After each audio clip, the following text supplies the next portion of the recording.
Star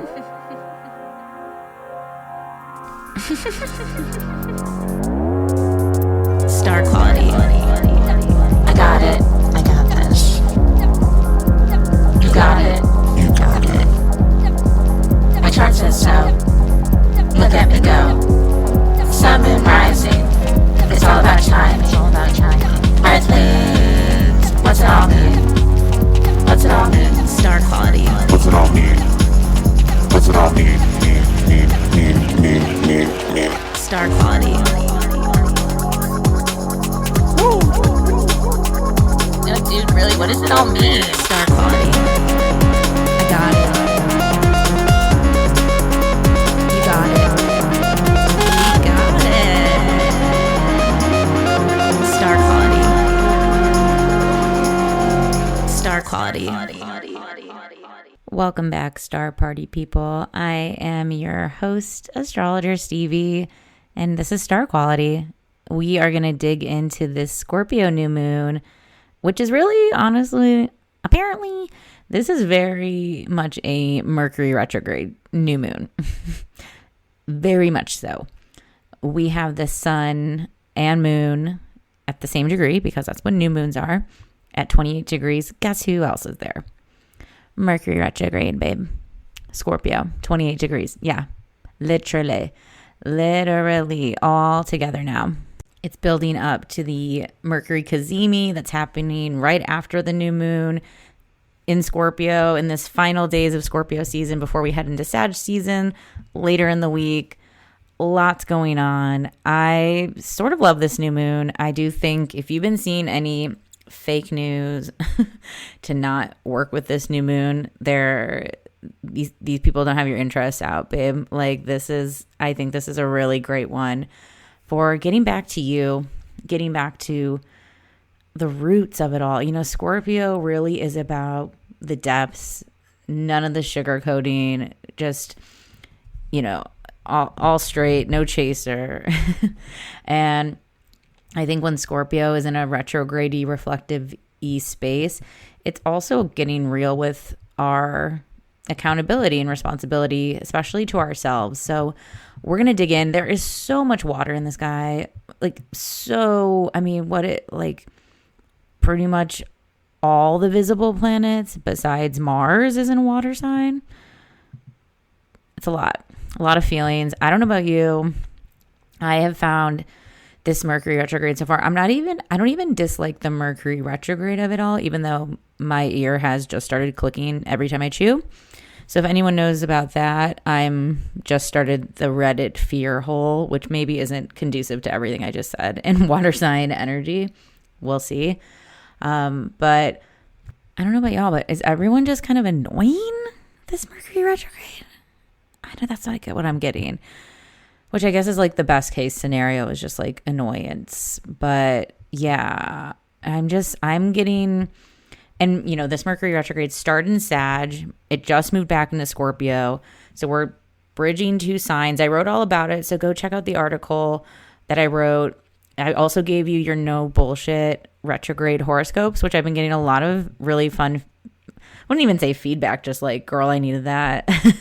Affirmations. I actually ran into a friend at yoga last night. We're going to talk a bit about this yoga class because it brought up a lot of themes that I wanted to talk about today. And she was like, my friend Nicole, shout out Nicole, was like, oh, I screenshot this and sent this to my friend. And I was like, oh, it was a Leo rising that needed to hear about the external validation and hobbies and things. So go check that out. I'll link it in the show notes. And let's do a little housekeeping up top before we get into this lunation. Again, this new moon, it's a Scorpio new moon happening at 28 degrees with a lot of Mercury energy afoot. And it is late night, November 19th, 2025 at 10:47 p.m. Pacific. This is going to be on the 20th on Eastern time zones and beyond. So for some of us, it'll be on the 19th. For some of us, it'll be on the 20th. Either way, that's adjust for your time zone. Okay, let's get into, housekeeping. That's what I was doing. Hello. Also, I feel like my levels on my microphone keep looking like I'm screaming. I don't think I am, but maybe it's just like some weird subconscious internal matching the external right now. So apologies if any of the volume stuff is weird on this. We'll see what happens. I'd rather have something be loud and you can turn it down than be too quiet. But yeah, okay. Too much behind the curtain. Maybe that's the Scorpio Mercury retrograde of it all. It's like Scorpio naturally does not want to show the work. And where you have Scorpio in your chart, I can show where you're really private, especially about, if you have planets there, of course, but even just the house. I have Scorpio 5th house with Pluto, and I hate when people watch me in art school. I could not.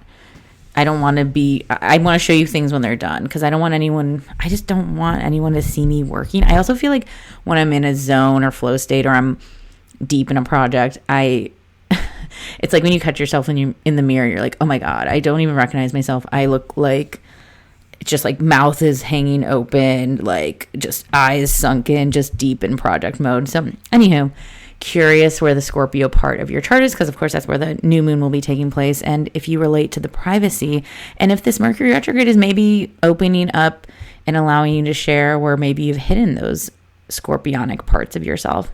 So I'm going to get into all the aspects that are happening with this new moon, and that's going to be pre-paywall, post-paywall. I'm going to get into the full chart and even more analysis and breakdown. So if you would like to support me, I would love that. The supporter space is called the third space. You can upgrade your subscription for $7.77 a month. For the cost of buying me an iced coffee, you get all of the weekly horoscopes, all of the paywall content, and access to the chat room, and getting to support your favorite indie astrologers. So, and I know it's a weird time to ask anyone for money, like to be like, pay me because I'm worth it. But I put a lot of energy and research and expertise into what I craft and deliver to you, and I stand behind everything I put out. So if you would help me keep this going, maybe there's some corporate subscription you can cancel and move it over here. I don't know. Could be cute. And if you want to book a reading right now, my schedule's been quite full. So the best way is to email me at stevie@stevies.world. It's all in the show notes as well. And we can definitely try to find you a time in December. The rest of November is probably not going to happen. It's a bit full with the holidays and travel, but I would love to see y'all for your chart reading in December, and we can get you ready for 2026 as well. Okay, let's get into the new moon. As I've mentioned a few times here, this is the new moon in Scorpio. Both the sun and moon are at 28 degrees of Scorpio. And it is not without any other company. Mercury retrograde is there. We are still going to be in Mercury retrograde until November 29th. So Mercury started in Sag and then moved back to Scorpio and is covering that turf. So definitely just check out what I wrote about Scorpio, Scorpio, Sagittarius, Mercury retrograde. That should get you covered and everything you need. Okay, literally, I'm trying to talk so quietly and my mic is still like mad loud. So I'm going to try to go really ASMR voice, guys. So if you're like, why does she have vocal fry all of a sudden? Which I probably just had the whole time anyways. That's why, because I feel like it looks like I'm fucking shouting. So let's get into the aspects that are happening to the sun and to the moon. Of course, they're in a conjunction. We have a few things going on. First, there's a big ass grand water trine with Jupiter in Cancer, trining the sun and moon and Mercury. And then we also have Neptune at 29 degrees of Pisces, Saturn at 25 degrees of Pisces. Did I mention Jupiter is at 25 degrees? So all these late 20s degrees water signs. So we have a big water sign, water trine, grand water trine activation. So recap, Neptune and Saturn in Pisces, Jupiter in Cancer, and then sun, moon, Mercury in Scorpio. That being said, Venus is also in Scorpio, but it's a little far. It's at 16 degrees, and we'll talk about that after the paywall. We'll also talk about Mars in Sagittarius also. It's near Mercury, kind of. It's a little wide as well. But when you visually look at the chart, you're going to be like, whoa, all those guys are together in a big ol' stellium-ish multi-sign stellium cluster. It's a concentration of energy for sure. Like when you look at the chart, that's the thing. I hear this a lot about stelliums. It's like, is this technically a stellium? Is this? And I think also if you visually just look at the chart and go, wow, there's a lot happening in this one area all there, then it's like, yeah, of course. So what does this mean? When we have trines, I think a common misconception is that trines are automatically good. Trines just mean things are moving with no stopping them. Trines are flow, and especially when we connect this to the water element, water is flowing. I've been in Southern California. I live in Los Angeles. It has been so rainy and so wet. It's been feeling very water triney in a literal sense. But this is also, water is connected to our emotions. And this is really constructive emotional energy. It's sort of like, I can't help but say it. This can be some real, I feel like this whole year has been so come to Jesus-y for people in their relationships. Maybe it's because it's the 9 year and this year is also like the Hermit card year. But really getting back into like, what am I getting out of this? Like, what is this? Like, if you're not even emotionally filling my cup, then what's the fucking point? Mercury retrograde also being here feels like a spiritual resting point. You know, if your brain has been just like overloaded, overstimulated, overused, this is feeling very representative of that, especially because this Sun, Moon, and Mercury combo is flanked by Venus and Mars. So literally, we're getting bookended by our wants and needs. And also this need for both devotion and stimulation and adventure, right? Like this lone fire. I mean, I'm going to talk about this after the paywall because my third spacers get the full chart breakdown, but it's nearby and feels worth just mentioning, and maybe gives a teasy poo of what we'll get into too later on. This also is really feeling like this with this Mercury retrograde is a reminder to like really dream big. Like I've heard, you know, sometimes I feel like this came up in probably like another transit, and so like, you know, sometimes the themes repeat, but it almost feels like, you know, like when people like write in their diary in a way like feeling like it's going to be read, and this is such the reminder that this is really only for you, and there's nothing that's too like vain or frivolous or whatever. Like if you are working towards building some whatever it is that you want to build. And maybe this Mercury retrograde is a good time to remind y'all, it's like where I come from when reflecting on these lunations is my thought with astrology, and what I hope to give people in my readings is I want to hear what your dreams are, and I want to look at your chart and tell you the actionable items you could do to get there. You know, even when I'm doing kind of like my own like self inventory over Mercury retrograde, because it's a really good time to like look at your materials and be like, who am I and what am I doing, and am I, you know, checking off the boxes of the things that I want to just do in this earthly lifetime. You know, it's like bucket list sort of vibes.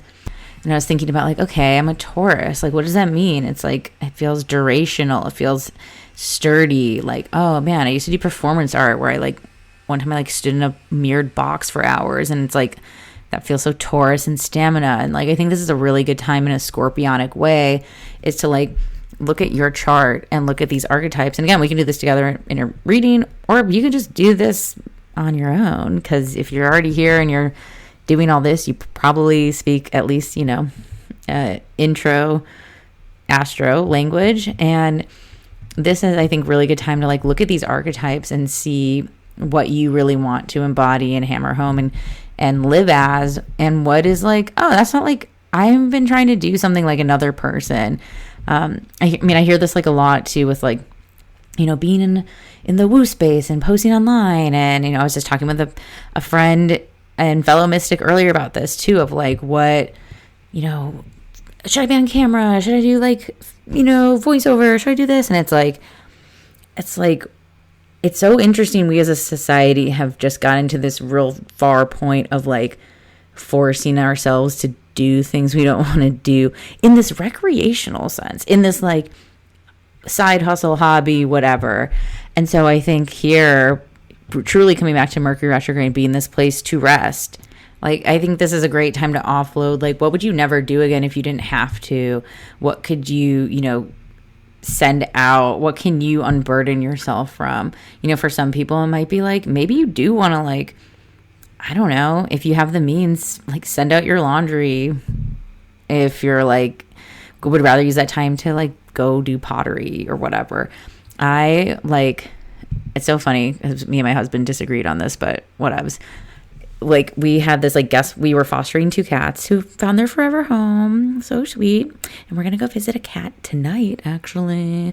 Fingers crossed. But our blankets, like, these 2 cats made our blankets so hairy. And normally my husband would get up at, like, 6 a.m. and go to, like, we have laundry, but it just doesn't fit blankets. And he would normally, like, get up at 6 a.m. and go do the laundry and do this. And I was like, I'm just going to, like, pay someone to do this.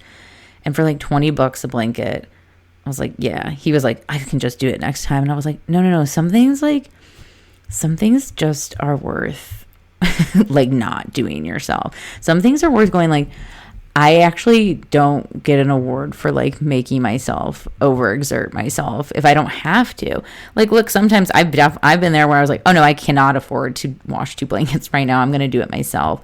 But where can you kind of, because, Scorpio can have those Virgo tendencies is the other part.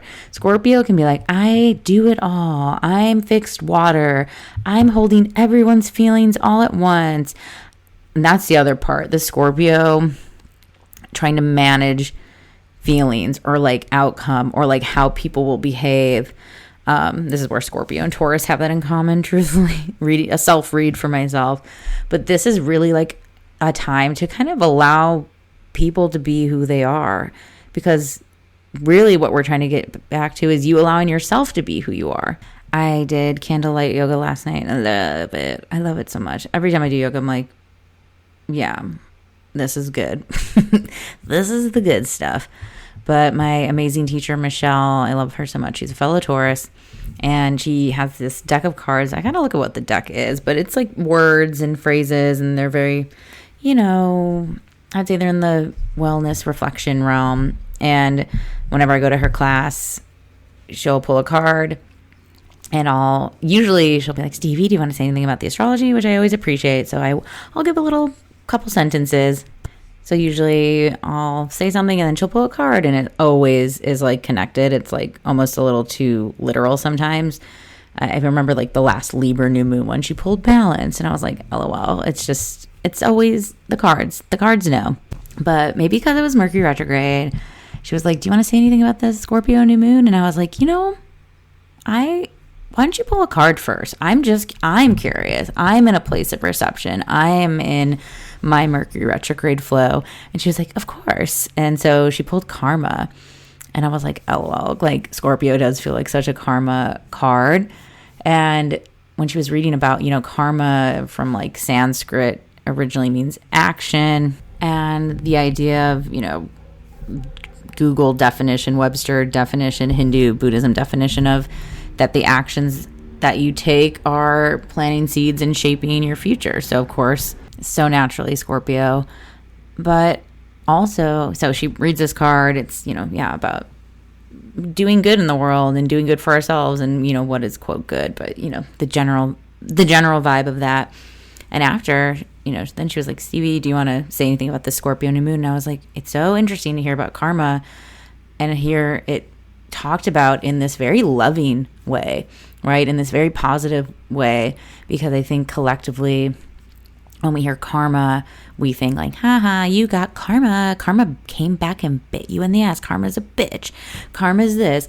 The Taylor Swift even, karma's my boyfriend, karma gets you, karma, like it's like seen as this vengeful snake sort of thing. And I guess, like, in theory, if your actions that you're taking are evil, then that would come back to you, I guess. But it was interesting. I think when we hear karma, we're like, oftentimes we're the viewer pointing at someone else and going, haha, you got what you deserve. But it was this card in this class in this moment was this reminder to, like, really just to stay in our own lane. And I think Scorpio, because it is such a enmeshing sign, it loves to blur the lines and be with one another. And it's like definitely the sign that is like most likely to go on a first date that never ends, right? Like you're in bed together for the week plus, and Scorpio wants all or nothing a lot of the time. And I think that all or nothingness of Scorpio can be such a fantastic gift, but also because it's Mercury retrograde, it is the reminder that all or nothing can be draining, right? All or nothing can be a little extreme, Scorpio. And some an aspect I haven't talked yet about in this chart, so I talked about, actually there's two, which also adds to the tale, is Pluto is sextiling the sun, moon, and Mercury. Is it sextiling Mercury? Yeah, well, they're all at the same degree, so yes.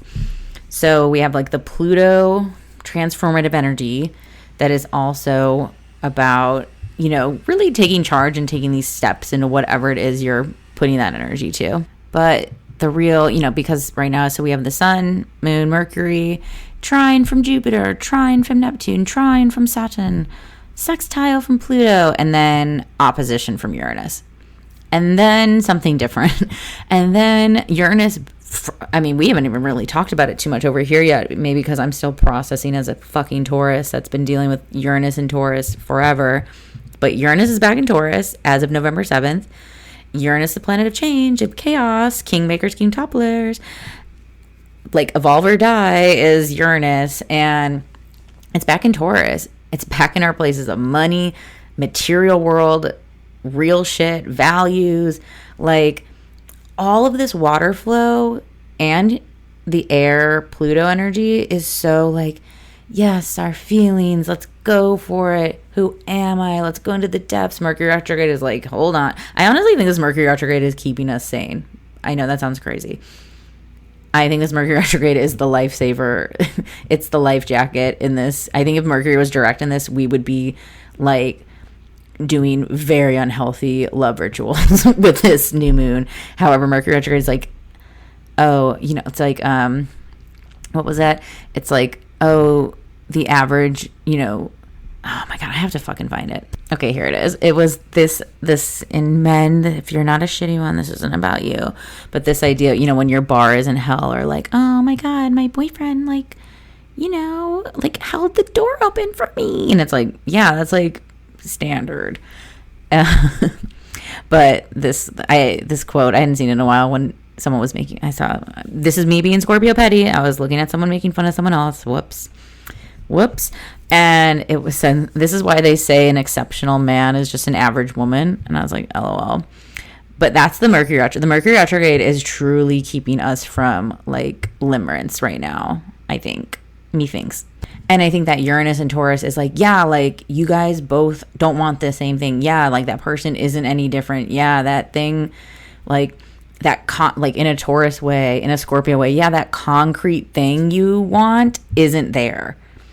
Or like what you want of it. I'm not saying you have to change yourself, but maybe like, or maybe there's a concession. I don't know, but something there. I don't know. I used to know this girl who would like always complain about her building not having parking. And it was like, you picked a building without parking. Do you know what I mean? Like, this is what that Uranus is saying. It's like, oh, like, water's wet? Weird.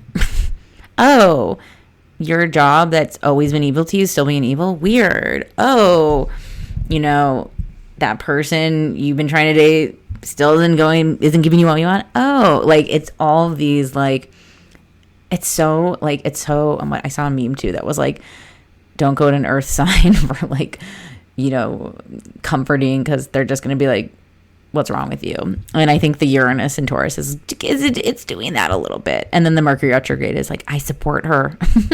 Even though the opposition is that tension of something needed to change and something concrete needing that change. So I think that's all the transity action to talk about to the sun and moon. I'm going to get into the rest of the chart because honestly, this has been very juicy.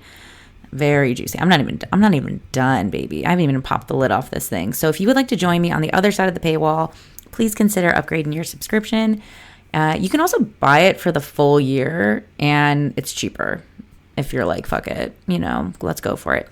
You could put this on your Christmas list too. You can also do a 7-day free trial. Just saying, see if you like it. I think I'm gonna do like well, now I'm like, anyone's gonna be like, well, what? Maybe I'll do a sale in December for the holidays. Thinking about it. Okay. And I'm also, maybe it's because of the Mercury retrograde, like, how I think I've priced it fair. Like, what do you think? Like, I mean, I could do I do lower tiers for like $3 and you just get the weekly horoscope or just the lunation? Like, I don't know. I mean, I might play around with pricing. Can't imagine I would go up because I don't think I need to. Never say never. One-on-one readings could. I don't know. I hate how everything. I just got my healthcare fucking ACA lack thereof premium bullshit for next year. I feel, dude, we're all in the squeeze. You know what I mean? And we don't even have the data to like reveal like we're obviously in a depression.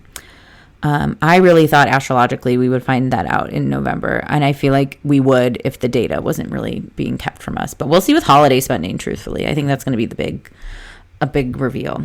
Okay, well, I love you so much. Thank you for listening to Star Quality. Third spacers, don't change that dial. We're going to get into the rest of the chart right now.